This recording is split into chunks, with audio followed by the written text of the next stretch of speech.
السلام عليكم. لا تنسوا الإعجاب بالفيديو والاشتراك في القناة تشجيعا لنا لنستمر بنشر المزيد إن شاء الله.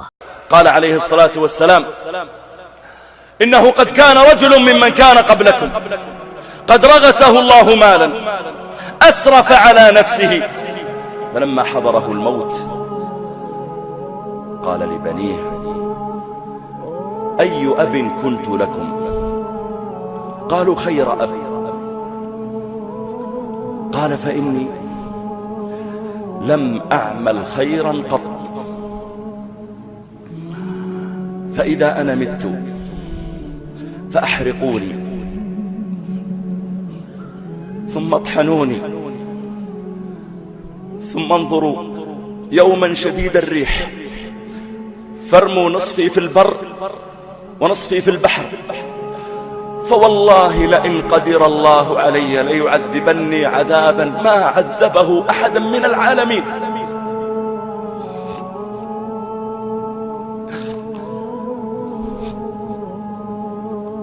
وأخذ عليهم العهود والمواثيق، فلما مات أحرقوه ثم طحنوه، ثم أقبلوا إلى يوم شديد الريح وذروا نصفه في البر ونصفه في البحر،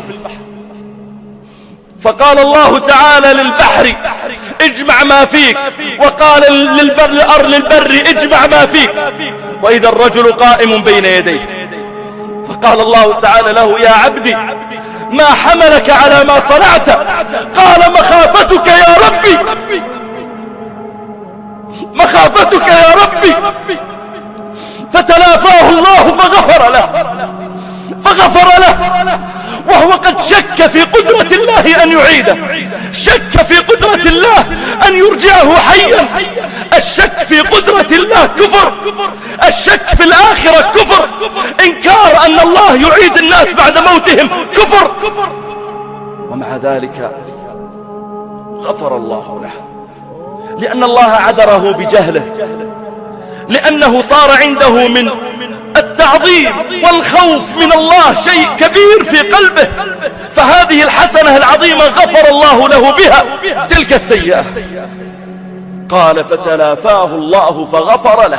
اللهم من يرى هذا المقطع ومن ساهم فيه ومن أعان على نشره، اللهم فاغفر له ذنوبه كبيرها وصغيرها، جلها ودقها، عظيمها ودقيقها، يا رب العالمين.